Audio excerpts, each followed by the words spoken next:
Well, the first known gangster, they didn't call Frank James and Jesse James gangsters. Hot Springs had 20,500 people and 22 high-rise hotels and gambling wide open. The FBI said in 1963 it was a $100 million a year business and it was illegal. Sooner or later, gang wars have to end. And really the only way they end is one side is dead.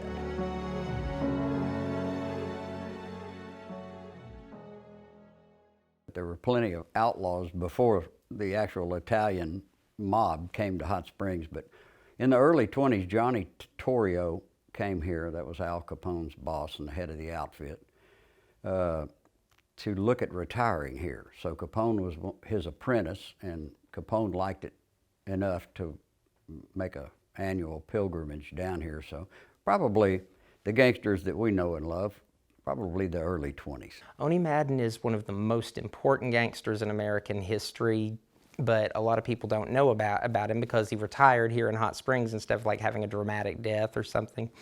And he actually became very important to the city of Hot Springs. His money and his connections are actually why we became a gangster or a gangster city. Well, I think he came to power pretty benevolently in Hot Springs. I think they wanted him to be in power. Madden's career, if you'd call it, in crime started pretty early when he was a kid. It was more or less survival of the fittest in New York, in Hell's Kitchen.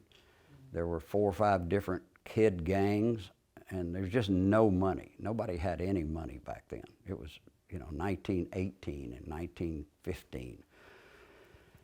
And so to get money, even money for their families, if they wanted to bring home money, which Madden did on occasion, he would rob somebody just to give money to his mother, and she'd question where it came from. He would say that he did some work.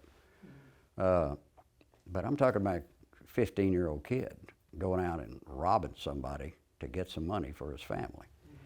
But there was just a lot of those guys in New York. I mean, that's basically what formed the gangs of New York. Madden was head of the Gopher Gang. So they eventually controlled the docks and the train station. And as he got older, but before he was 21, he bought into the Cotton Club, eventually owned that, and then pretty much assisted in the beginning of Broadway and vaudeville. So he was a major player in New York City. And for him to come down here was so out of the box, so to speak.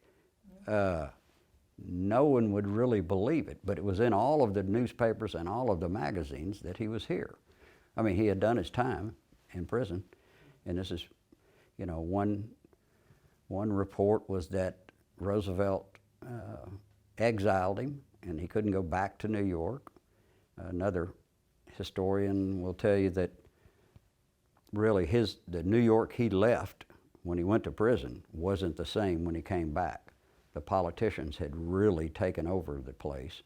And like my good friend Maxine Harris Jones, our world famous prostitute madam here, like she said, you can't really trust a politician. You can trust a hitman more than you can trust a politician, because you know what he's going to do, but you don't know what a politician's going to do.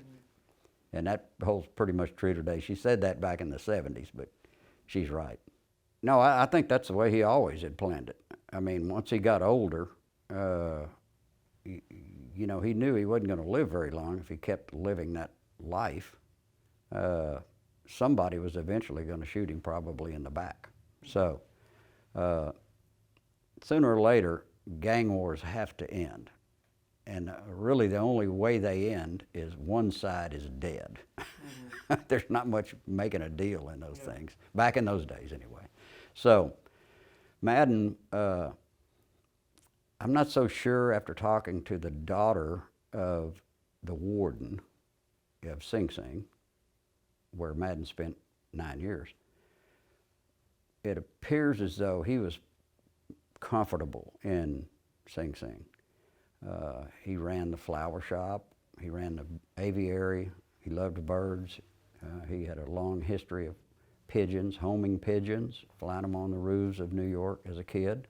And that's really what he did for entertainment, was fly his pigeons. And actually, he had pigeons here in a pigeon coop in his house here on Grand Avenue. So that came down here with him. And he could send pigeons back with notes to New York that no one else could read because the pigeon is going to one spot and they could communicate without having a wiretap or anything else. So it's kind of interesting method of communicating back then. Now we have the internet, of course. He actually he founded the Boys and Girls Clubs here in Hot Springs. He kept Arkansas National and a number of other banks open during the Depression. And when he passed away, he was actually eulogized by one of our state senators, Q. Byram Hearst Sr., partially because, you know, he owed him for helping him get out of some criminal problems, but still. He didn't really care about running the show here, and I'm not so sure he ran the show, but he was instrumental in getting things calmed down where everybody could get along with the gambling, because it was illegal here. It wasn't illegal federally, it was just illegal. It was illegal for the state to have gambling. So there again, the way he did business was to include everyone in on a piece of the pie. And so the governor would get gifts, the legislature would get gifts, and so they just looked the other way. To give you an idea of the gambling here, in 1931, Las Vegas had 5,000 people in it and no high-rise buildings because people were all there to build the Boulder Dam, which became the Hoover Dam. They did that to get water to the desert. They built that dam to get water to the desert from the Colorado River, and it formed Lake Mead. So until then, Las Vegas, the little community Las Vegas, had no water. And in 1931, the same time they had 5,000 people, Hot Springs had 20,500 people and 22 high-rise hotels and gambling wide open. The FBI said in 1963 it was a $100 million a year business, and it was illegal. So when gambling closed here, the money was left in the casinos. So the owners of the casinos got that money. We've always had illegal gambling here since the mid-1800s, but by the 20s, 30s, up into the 60s, we had the largest illegal gambling in all of the country. Actually, Las Vegas is modeled off the city of Hot Springs. The Strip is supposed to mimic Central Avenue. And gambling's always been a key feature here, even if it wasn't the main industry we were publicizing. You know, it was just a booming economy. Gambling made the place happen. There were still there were still 1 million baths in 1931. 1 million thermal baths were taken. The thing that really hurt the thermal bathing here was penicillin. So, you know, they thought penicillin would cure everything, so people all of a sudden started thinking, well, I don't have to go to Hot Springs, even though I like to go to Hot Springs. I don't have to go there to get well. Maybe I can just take this pill and it'll cure everything. But it didn't. But, you know, it was just a great place to be. You had the opera, you had baseball, you had thoroughbred horse racing, you had gambling, you had prostitution, you fish, hunt, go to the amusement parks here.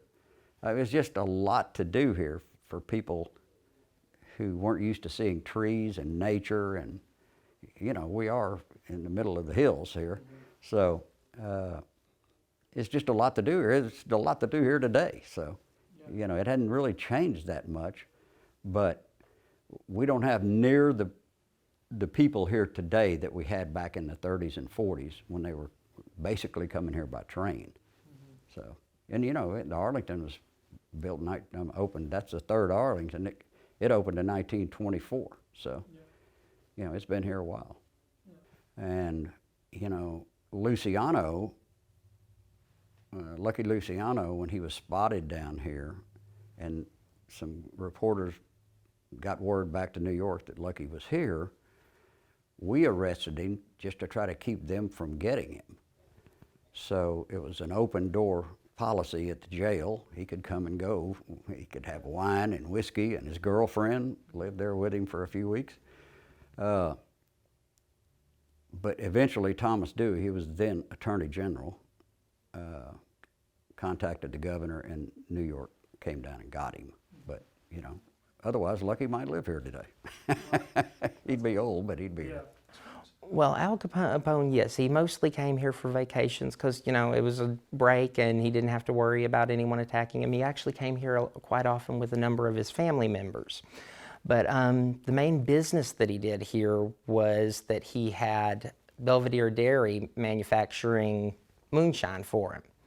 And I usually tell that in my tour is an important part because my grandfather, or my great-great-grandfather, worked for Humphrey's Dairy, the other main dairy at the time, because when Belvedere was making moonshine, anytime anyone would come looking for actual big quantities of milk or orders or things like that, they sent them over to Humphrey's. And that made Humphrey's a very profitable dairy. It's one of the ways that you can see how these people bringing this money to the community is very important, even when it seems like they're not connected with people that aren't connected to it. Yeah. Everyone in the city was in some way connected to the gangsters of Hot Springs.